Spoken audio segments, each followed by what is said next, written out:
자, 협상 전술에 대해서 얘기를 하겠습니다. 그래서 5장의 두 번째가 협상 전술인데요. 자, 협상 전술에서 협상 전술이 뭐냐? 그러면 협상 전략을 뒷받침하기 위해서 단기적이고 상황적인 행위 이런 것을 협상 전략의 전술이라고 하는데 이때는 이제 두 개를 쓴다는 거죠.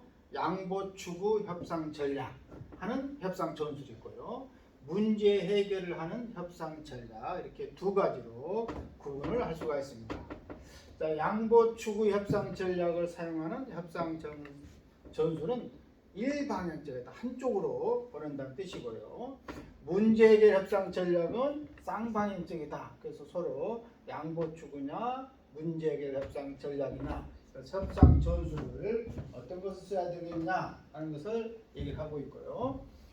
자, 일방향적 한쪽으로 가는 협상 전술의 유형은 뭐가 있을까? 그러면은 네 가지로 나눌 수가 있습니다.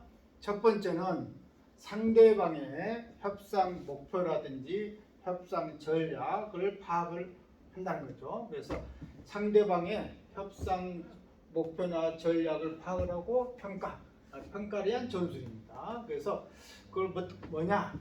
상대방의 협상 결과가 기대하는 수준, 협상 결과를 기대하는 수준하고 만약 합의가 안 됐을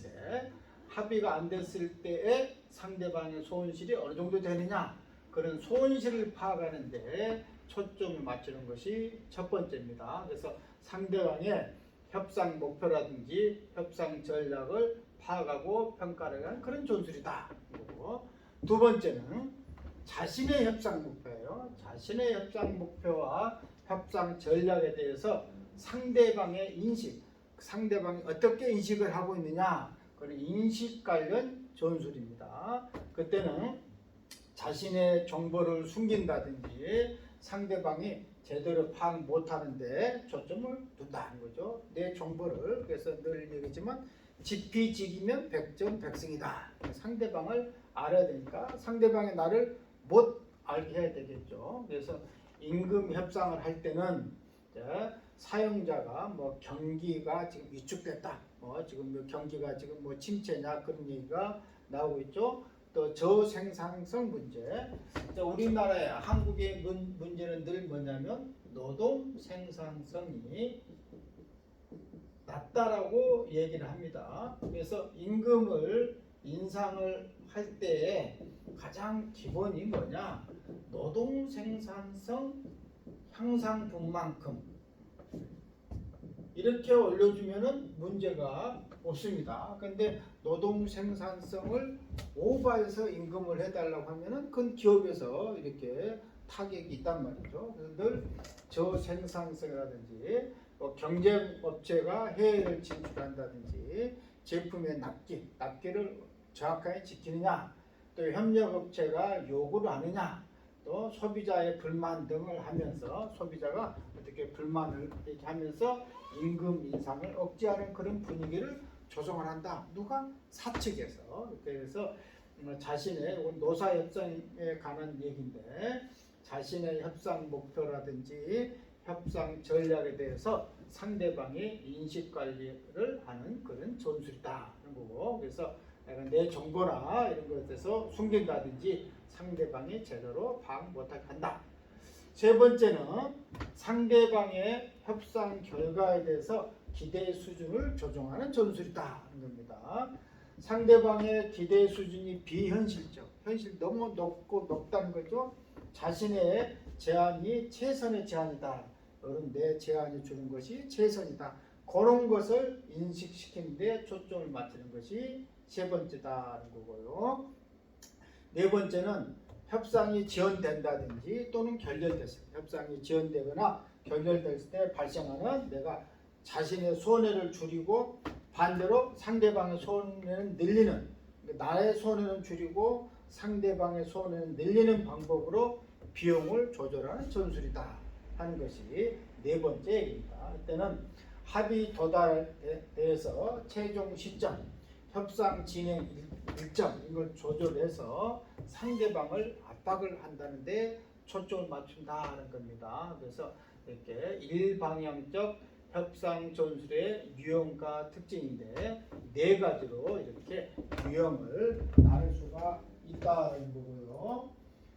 자, 네 가지로 이제 유형화가 됐는데 요거에 대해서 이제 첫 번째 이제 해결 문제를 확인을 위해서 자신의 이익하고 상대방 이익하는 정보를 원활하게 교환하는 전술이다. 네, 그래서 원활하게 교환하는 전술이고요. 그래서 당사자들이 해결 문제를 빨리 이해하게 만드는데 초점을 둔다. 거고. 두 번째는 여러 가지 합의 대안들에 대해서 모색을 하고 상대방이 실제로 원하는 것을 이해하는 전술이다. 그래서 상대방이 원하는 바하고 원하는 바하고 우선순위를 이해하고 자신이 원하는 것하고 우선순위를 상대방이 이해하게 만드는데 초점을 둔다. 거고. 자, 세 번째는 당사자들이 해결할 큰 과제에 주목하게 만든다. 당사자들이 해결할 큰 과제에 주목하도록 만들어서 핵심 이익을 달성하는 방법에 대해서 유연한 자세가 유연하다는 거죠. 플렉시블하게 하는 그런 전술인데 최선의 대안을 선택하기 위해서는 이해관계의 공통점, 서로 공통이 뭐냐 그런 공통점을 확대하고 차이점을 줄여나가는데 초점을 맞춘다. 우리가 보고 있는 것은 쌍방향적 협상 전술의 유형과 특징입니다.